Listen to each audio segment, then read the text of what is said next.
हाथ जोड़कर प्रार्थना की, आप कोई साधारण जीव नहीं है, अपना परिचय दीजिए। तब उसी विशाल मत्स्य से चतुर्भुज रूपधारी शंख, चक्र, गदा, पद्म, कौस्तुभ मणि और वरमाला से सुशोभित भगवान श्री हरि विष्णु भगवान नारायण का प्राकट्य होता है। कहते हैं भगवान शंख, चक्र, गदा, पद्म लेकर अपने दिव्य और भव्य चतुर्भुज रूप में वहां राजा सत्यव्रत के सामने प्रकट होते हैं और महाराज सत्यव्रत के सामने जैसे ही उनका प्राकट्य होता है, राजा सत्यव्रत ने उनके चरणों में नमन किया। भगवान ने बताया, हे राजन,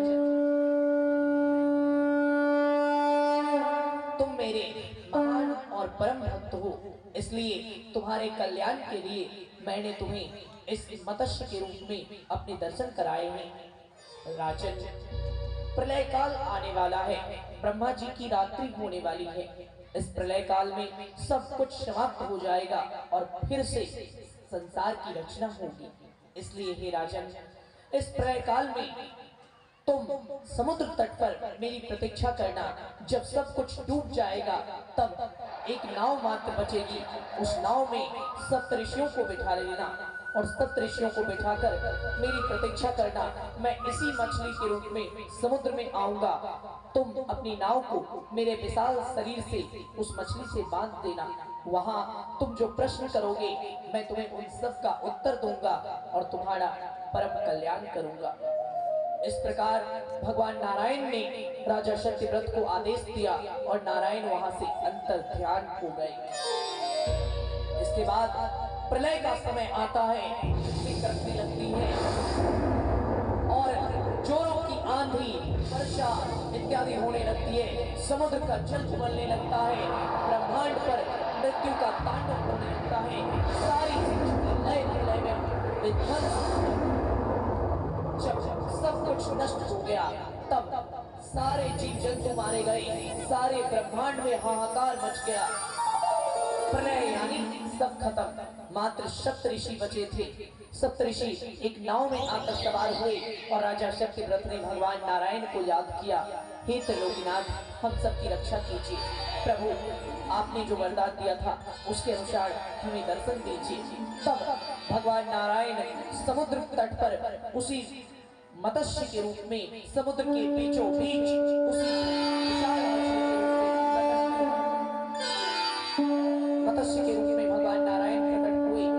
राजा सत्यव्रत ने उसी मत्स्य में अपनी नाव को बांध दिया उस मछली में, और उसी मछली ने जब तक प्रलय काल रहा तब तक वह मछली समुद्र में सप्तऋषियों की नाव को लेकर घूमती रही। इस प्रकार सप्तऋषियों की नौका को भगवान ने डूबने से बचाया। राजा सत्यव्रत ने आर्त भाव से भगवान से प्रश्न किया और मत्स्य रूप भगवान ने राजा सत्यव्रत को दर्शन देकर उन्हें तत्व ज्ञान का उपदेश दिया।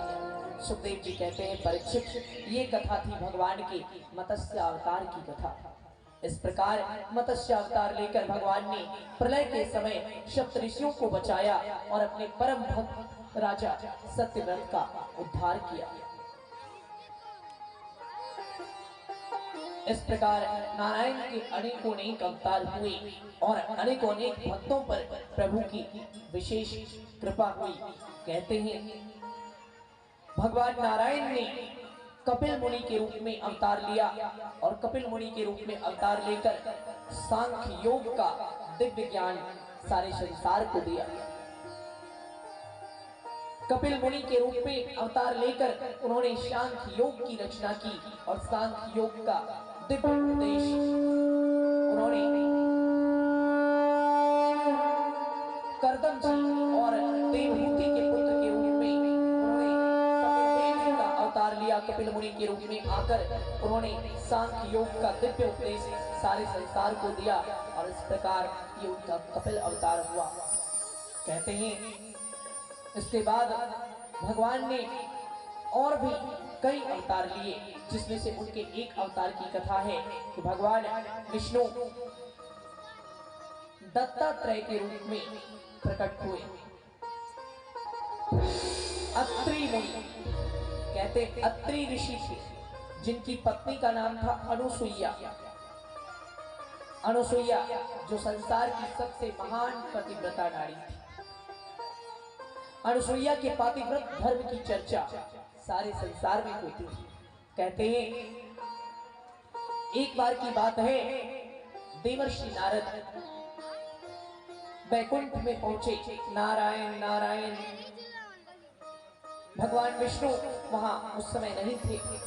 नारद जी ने माता लक्ष्मी को देखा। माते आप अकेली हैं, प्रभु कहाँ हैं? देवी लक्ष्मी कहते पता नहीं, वो अपने किसी भक्त के पास गए होंगे। नारद तुम इतने प्रसन्न कैसे हो?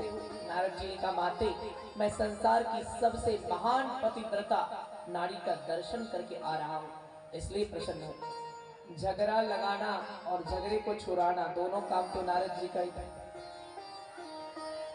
व्यंग किया कि मैं सबसे महान पतिव्रता का दर्शन करके आ रहा हूं। देवी लक्ष्मी कहती है कौन है? नारद जी ने कहा अत्रि ऋषि की पत्नी देवी अनुसुईया। अत्रि ऋषि की पत्नी देवी अनुसुईया। तो कहते हैं कि देवी लक्ष्मी को बड़ा क्रोध आ गया और उन्होंने नारद जी को डांटते हुए कहा होगी अनुसुईया पतिव्रता, परंतु मुझसे अधिक नहीं। मैं जितना प्रेम अपने नारायण से करती हूँ उतना प्रेम दुनिया की कोई भी पत्नी अपने पति से नहीं करती होगी, इसलिए तुम्हें मेरे समक्ष अनुसुईया का नाम नहीं लेना चाहिए था। नारद जी ने कहा प्रभु ने मुझे स्वयं बताया था कि अनुसुईया ही संसार की सबसे महान पतिव्रता है। देवी लक्ष्मी कहती क्या नारायण ने स्वयं कहा था तुमसे? हाँ। देवी लक्ष्मी कहते ठीक है, आज आने दो नारायण को, मैं खुद उनसे बात करती हूँ। नारद जी वहां से चले गए और ब्रह्मलोक में पहुंचे। नारायण नारायण नारायण नारायण करते हुए ब्रह्मलोक में पहुंचे। ब्रह्मा जी ने कहा आओ नारद आओ, कहो कैसे आना हुआ? नारद जी ने कहा हे परमपिता ब्रह्मा, आपकी सृष्टि की रचना बड़ी अद्भुत है। कितने महान महान लोगों की रचना आपने की है। एक से एक महान ज्ञानी आपकी सृष्टि में है, एक से एक महान भक्त आपकी सृष्टि में है, एक से एक महान पतिव्रताएं आपकी सृष्टि में है। वैसे तो सब अपनी अपनी जगह ठीक है, परंतु देवी अनुसुईया जैसी पतिव्रता की रचना जो आपने की है, सृष्टि में अनुसुईया जैसी दूसरी कोई पतिव्रता नहीं होगी। आपकी सबसे अद्भुत रचना। अब सरस्वती सुनती है नारद ये तुम क्या कह रहे हो? तुम ब्रह्मा जी के सृष्टि रचना की प्रशंसा कर रहे हो या फिर अनुसुईया की पतिव्रता का बखान करके हमारी पतिभक्ति का अपमान कर रहे हो? हमसे अधिक पतिव्रता अनुसुईया भला किस प्रकार हो सकती है? इस प्रकार देवी सरस्वती को भी आपत्ति हो गई। नारद जी वहां से कैलाश पर गए और कैलाश पर भी इसी प्रकार उन्होंने महादेव के समक्ष कुछ चर्चा करके किसी न किसी बहाने से अनुसुईया का नाम बीच में ला दिया। ये सुनकर देवी गिरजा भवानी को, देवी पार्वती को भी बड़ा कष्ट हुआ और इन तीनों देवियों ने एक साथ मिलकर अपने पतियों को परेशान करना शुरू कर दिया। अब इन तीनों ने कहा आप बताइए हम तीनों संसार की पतिव्रता नारी हैं या नहीं? तीनों देवताओं ने कहा हाँ हाँ, इसमें भला कोई संदेह है क्या? तुम तीनों ही पतिव्रता हो। अच्छा हम तीनों पतिव्रता हैं? हाँ तुम तीनों पतिव्रता हो, तो हम तीनों से भी अधिक महान पतिव्रता इस संसार में कोई है? तीनों देवताओं ने कहा सच सुनना चाहती हो या झूठ? अब तो और गुस्सा आ गया, मतलब अब आप हमारे कारण झूठ बोलेंगे? हमें सच सुनने की आदत है, सच बताइए। तीनों ने कहा यदि सच कहूं तो हाँ तुम तीनों से भी श्रेष्ठ पतिव्रता इस संसार में है और वो है अत्रि ऋषि की पत्नी देवी अनुसुईया। अब जैसे ही कहा देवी अनुसुईया है, तीनों देवियों ने कहा आप लोग भी ना आपकी हर आज्ञा का पालन करें हम, आपकी सेवा करें हम, आपसे प्रेम करें हम, आपका ध्यान रखें हम, और आप प्रशंसा करें किसी और की, ये हम सहन नहीं कर पाएंगे। यदि अनुसुईया संसार की सबसे महान पतिव्रता है तो उसे प्रमाण देना होगा। आप तीनों जाइए और उसके पतिव्रत धर्म को कलंकित करने की चेष्टा कीजिए। यदि आपके षड्यंत्र में पड़कर उसका पतिव्रत धर्म कलंकित हो गया, उसकी मर्यादा नष्ट हो गई, उसकी पवित्रता नष्ट हो गई, तो पता चल जाएगा वो कितनी बड़ी पतिव्रता है। और यदि वो बहुत बड़ी पतिव्रता होगी तो आप तीनों का षड्यंत्र भी उसकी पवित्रता को नष्ट नहीं कर पाएगा। तीनों देवताओं ने कहा ठीक है, पत्नी ने कह दिया है, अब परीक्षा तो लेनी पड़ेगी। तीनों को तो पूरा विश्वास था, लेकिन त्रिदेवियों ने ब्रह्मा विष्णु महेश तीनों को पृथ्वी पर जाकर परीक्षा लेने के लिए प्रेरित किया। अब ब्रह्मा विष्णु और महेश इन तीनों ने अपने रूप को परिवर्तित किया और इन तीनों ने अपने दिव्य रूप का परित्याग करके 3 ब्राह्मणों का रूप धारण किया। 3 ब्राह्मणों के रूप में ब्रह्मा विष्णु ये तीनों प्रकट हो गए। उसके बाद ये तीनों धरती पर आते हैं और उस समय आते हैं जब अत्रि ऋषि उस समय आते हैं जब अत्रि ऋषि आश्रम में नहीं थे। उसके बाद ये तीनों आते हैं और भिक्षा मांगते हैं। भिक्षाम देहि भवति भिक्षाम देहि। अत्रि ऋषि की पत्नी अनुसुईया बाहर निकलती है। आइए ब्राह्मण देव, स्वागत है आपका, आसन ग्रहण कीजिए और कहिए क्या भिक्षा चाहिए आपको। तीनों ने कहा, देवी अनुसुईया, हम बहुत दूर से चलकर आए हैं, हम बहुत भूखे हैं, हमें भोजन की आवश्यकता है, तुम हमें भोजन कराओ, यही हमारी इच्छा है। अनुसुईया कहती है, ब्राह्मण देव, ये तो हमारा सौभाग्य है, आप जैसे अतिथियों का स्वागत कर हम धन्य हो जाएंगे। आइए आश्रम में पधारिए और मैं आपके लिए भोजन की व्यवस्था करती हूँ। तीनों ने कहा, भोजन तो हम करेंगे, पर हमारी एक शर्त है, तुम्हें भोजन हमें कराना पड़ेगा, परंतु तुम्हें स्त्री सुलभ मान मर्यादा और लज्जा का त्याग करके हमें भोजन कराना पड़ेगा। इस पर अनुसुईया ने कहा, अर्थात ये आप क्या कह रहे हैं, आपके कहने का अर्थ क्या है। तीनों ने कहा, तुम्हें हमारे सामने अपने मान सम्मान और अपनी लज्जा का पूर्ण रूप से त्याग करके तुम्हें निर्वस्त्र होकर हमें भोजन कराना होगा। क्या तुम्हें हमारे ये शर्त स्वीकार है? यदि तुम निर्वस्त्र होकर हमें भोजन कराती हो तो हम तुमसे भोजन ग्रहण करेंगे, अन्यथा हम यूं ही चले जाएंगे। अनुसुईया को क्रोध आ गया, ये क्या, आप ऋषि मुनि हैं, ब्राह्मण हैं या पाखंडी? ऐसी विचित्र शर्त कौन रखता है? एक नारी से ऐसी बातें करते हुए आपको लज्जा नहीं आती? आपने अपने धर्म को ही कलंकित कर दिया। हमें ऐसे भिक्षुकों को कोई भिक्षा नहीं देनी और हमें ऐसे अतिथियों को कोई भोजन नहीं कराना। आप तीनों वापस लौट सकते हैं। इस पर नारायण ने कहा, सोच लो देवी अनुसुईया, यदि तुमने हमें भोजन नहीं कराया तो तुम्हारा आतिथ्य धर्म नष्ट हो जाएगा।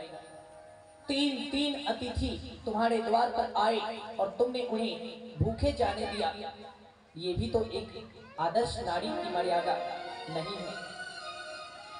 अनुसुईया कहती है, परंतु यदि हमने आप तीनों को भोजन कराया और आपकी शर्त को मानकर भोजन कराया तो मेरी पवित्रता नष्ट हो जाएगी, मेरा पतिव्रत धर्म नष्ट हो जाएगा। भला एक स्त्री किसी पर पुरुष के सामने ऐसी अवस्था में कैसे आ सकती है? यह असंभव है। त्रिदेवों ने मन ही मन कहा, यही तो तुम्हारी परीक्षा है, हमने जानबूझकर तुम्हें धर्म संकट में डाला है। त्रिदेव कहते हैं, ठीक है, तो तुम अपने पतिव्रत धर्म को बचाओ, एक पत्नी होने का कर्तव्य पूर्ण करो, लेकिन याद रखना पत्नी होने का धर्म निभाओगी, गृहिणी होने का धर्म टूट जाएगा। गृहिणी होने का धर्म निभाओगी, पत्नी होने का धर्म टूट जाएगा। अब सोचो कि तुम्हें करना क्या है। तीनों वापस जाने लगे।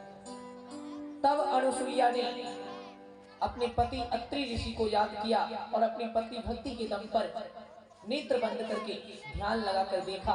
और अनुसुईया कहती है, यदि मेरी पति भक्ति एक शिशु के साथ समान निर्मल और निश्चल है तो मुझे इन तीनों के वास्तविक परिचय का ज्ञान हो जाए। जैसे ही उन्होंने संकल्प किया, मन ही मन ध्यान लगाया, तो उन तीनों में अनुसुईया को ब्रह्मा, विष्णु और महेश के दर्शन हुए। अब अनुसुईया कहती है, ठहरिए विप्रवर, ठहरिए।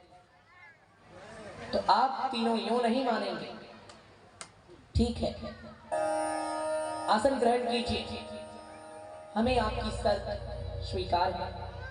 आप यही चाहते हैं ना कि मैं नाड़ी सुलभ लज्जा मान मर्यादा का त्याग करके सारे भेदभाव को मिटाकर आपके सामने आऊं और वैसी अवस्था में आपको भोजन कराऊं। त्रिदेवों ने कहा, हाँ यही हमारी इच्छा है। अनुसुईया कहती है, ठीक है, आइए पधारिए, तब तक मैं भोजन की व्यवस्था करती हूँ और आपकी शर्त को मानने के लिए भी तैयार हूँ। त्रिदेवों ने कहा, सोच लो देवी अनुसुईया, यदि तुमने हमारी शर्त को माना इसका अर्थ क्या है, भली भांति विचार कर लो।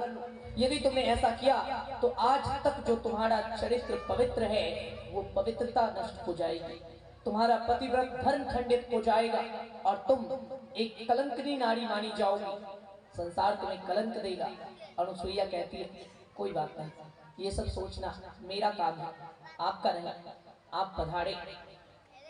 अब अनुसुईया अंतःपुर में आती है, अपने कक्ष में आती है और त्रिदेव बैठ जाते हैं भोजन करने के लिए। अनुसुईया को दोनों ही धर्म निभाना था, गृहिणी का धर्म भी निभाना था और अपने पतिव्रत धर्म को भी बचाना था।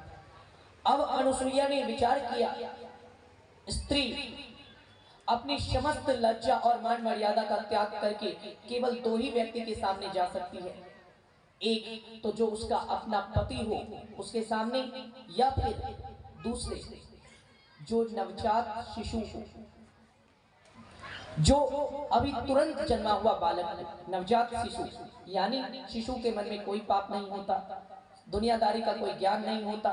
अनुसुईया सोचती है, ये तीनों मेरे पति तो हो नहीं सकते और हमें इनकी शर्त को मानकर भोजन कराना है, निर्वस्त्र होकर इन्हें भोजन कराना है। तो फिर दूसरा विकल्प बचा, इन तीनों को वैसा ही नवजात शिशु बनाना पड़ेगा जिससे कि मेरा पतिव्रत धर्म अपमानित ना हो, मेरा चरित्र कलंकित ना हो।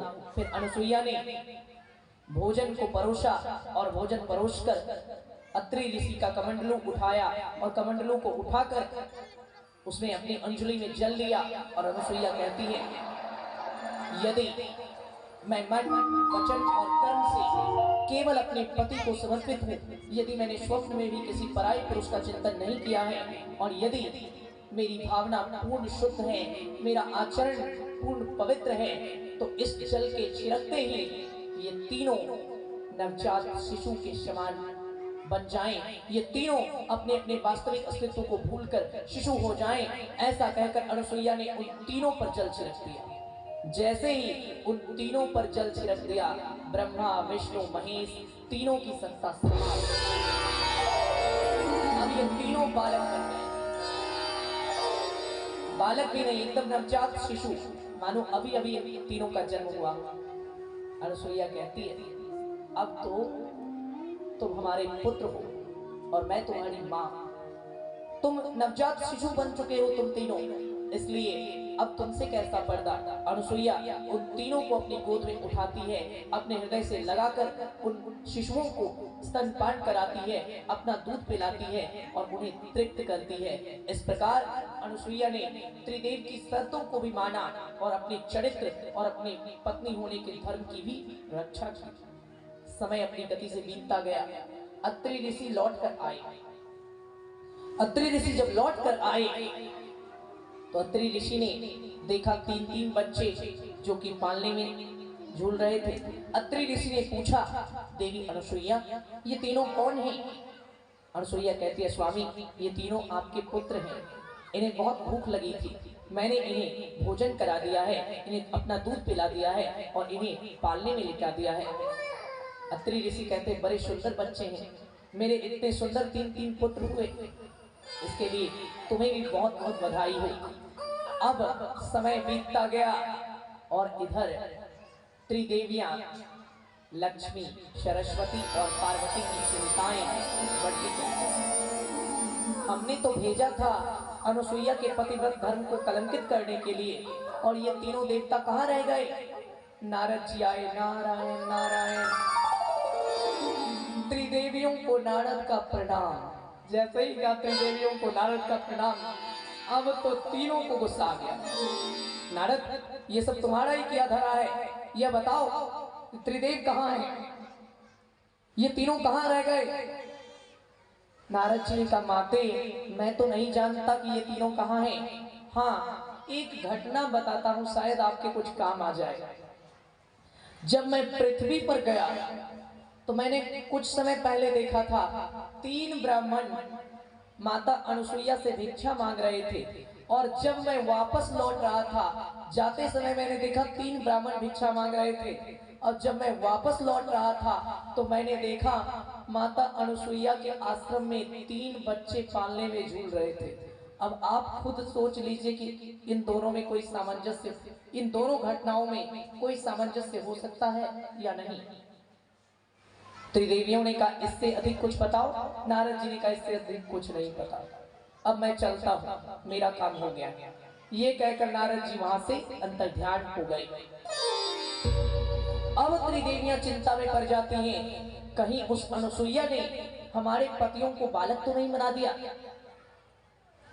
पार्वती कहती है, असंभव, भला महादेव को बालक बना सके ऐसी शक्ति किसमें है? लक्ष्मी कहती है, हाँ, नारायण को बालक बना सके ऐसा इस संसार में कोई नहीं है। इतनी शक्तिशाली वो अनुसुईया कैसे हो सकती है? सरस्वती कहती है, देखो इस समय अहंकार करने से काम नहीं चलेगा। जब से वो तीनों गए हैं, लौट कर नहीं आए हैं, चलकर देखना चाहिए। वैसे भी ये नारद बड़ा टेढ़ा बोलता है, इसकी बातें कुछ समझ में नहीं आती, चलकर देखना चाहिए, कुछ तो बात है। तीनों त्रिदेवियां लक्ष्मी, सरस्वती और पार्वती अपने अपने लोकों से उतरकर पृथ्वी पर अत्रि ऋषि के आश्रम में आई। तो ये तीनों देखती हैं, देवी अनुसुईया बड़े सरल और सहज भाव से अपनी सारी लोक लज्जा को त्याग कर अपने तीनों बच्चों को उठाकर उन्हें लाड प्यार कर रही थी, उन्हें अपना दूध पिला रही थी, उन्हें पालने में रखकर झुला रही थी। इतने में तीनों देवियां आती हैं, अनुसुईया को देखती हैं। तीनों देवियां पूछती हैं, क्या त्रिदेव आपके पास आए थे? अनुसुईया कहती है, नहीं, त्रिदेव तो नहीं आए थे, 3 भिक्षुक अवश्य आए थे। वे 3 भिक्षुक कहाँ हैं? अनुसुईया कहती है, ये तो पता नहीं वे 3 भिक्षुक कहाँ हैं। 3 भिक्षुक तो आए, लेकिन बदले में मुझे 3 पुत्र देकर चले गए। ये 3 मेरे बच्चे हैं, देख लो, इन तीनों पुत्रों को देखो, यदि इनमें से कोई तुम लोगों को कुछ काम आ सके तो देख लो क्या करना है। अब तीनों त्रिदेवियां आती हैं, पालने में झांकने लगती हैं। तीनों बच्चे एकदम एक जैसे, पता ही नहीं चल रहा ब्रह्मा कौन, विष्णु कौन और महेश कौन। तीनों एकदम नन्हे शिशु, ना बोल पा रहे हैं, ना उठ पा रहे हैं, केवल देख रहे हैं। देवी लक्ष्मी कहती है, हम अपने पति को खोजने आए हैं, इन बच्चों को नहीं। हमारे पति कहाँ हैं? अनुसुईया कहती है, तुम तीनों के पति मेरे पास क्या करेंगे? तब तीनों देवियां कहती हैं, देवी हमें क्षमा कीजिए, हमने अपने पतियों को आपके पतिव्रत धर्म की परीक्षा लेने के लिए भेजा था, हमसे बहुत बड़ी भूल हो गई। हे महाशती देवी अनुसुईया, हम अपने कार्यों के लिए लज्जित हैं, कृपया बताइए हमारे पति कहाँ हैं? अनुसुईया कहती है, अच्छा, तो वो तीनों तुम तीनों के ही पति थे। क्या करें, तुम्हारे पतियों ने मेरे सामने ऐसी विचित्र शर्त रखी, जिस शर्त को पूरा करने के लिए मुझे इन्हें बालक बनाना पड़ा। ये 3 बच्चे जो हैं, यही तुम तीनों के पति हैं। जाओ, इन्हें लेकर अपने अपने लोग लौट जाओ और अपने अपने पति के साथ आनंद से रहो। अब त्रिदेवियों का अहंकार चूर चूर हो गया। तीनों देवियां कहती हैं, हे माता अनसुईया, हमें क्षमा कीजिए, यदि हम तीनों त्रिदेव को इस अवस्था में लेकर गए तो इस अवस्था में त्रिदेव को लेकर जाना हमारे किसी काम का नहीं है। हम तीनों अपने पति को लेने आए हैं। इन 3 बच्चों को अपने साथ लेकर जाकर हम क्या करेंगे? आपके लिए ये पुत्र समान होंगे, परंतु हमारे लिए तो ये हमारे पति हैं। हमें 3 बच्चे नहीं चाहिए, बल्कि इस सारे संसार को उसके त्रिदेव की आवश्यकता है। इसलिए आपसे विनती है, हमारी भूल की सजा आप सारे जगत को मत दीजिए। यदि त्रिदेव ब्रह्मा, विष्णु और महेश अपने अपने स्थान पर नहीं लौटे तो सृष्टि का सारा संतुलन समाप्त हो जाएगा, सृष्टि का सारा संतुलन बिगड़ जाएगा। इसलिए हम सबकी प्रार्थना को स्वीकार कीजिए और हे माता अनसुईया, इन्हें इनके वास्तविक रूप में हमें लौटा दीजिए। अनसुईया कहते, अच्छा अपना अपना पति चाहिए, ठीक है, आंख बंद करो, तुम्हारे पति को तुम्हारे वास्तविक रूप में लौटाते हैं। फिर अनसुईया ने कमंडलू का जल लिया और कमंडलू का जल लेकर नेत्र बंद किया और फिर नेत्र बंद करके कमंडलू के जल को लेकर मणिमन संकल्प किया, यदि सचमुच इन त्रिदेवियों का विकार नष्ट हो चुका है, यदि सचमुच इनके मन में अपने किए का पश्चाताप है और मेरी पति भक्ति पहले की भांति ही निर्मल है, तो फिर इस जल के छिड़कते ही इन तीनों बच्चों को उनका वास्तविक स्वरूप वापस प्राप्त हो जाए। जैसे ही ऐसा संकल्प लेकर अनसुईया ने वो जल तीनों बच्चों पर छिड़क दिया, वो बच्चे अंतर्ध्यान हो गए और त्रिदेव ब्रह्मा, विष्णु, महेश अपने दिव्य रूप में प्रकट हुए।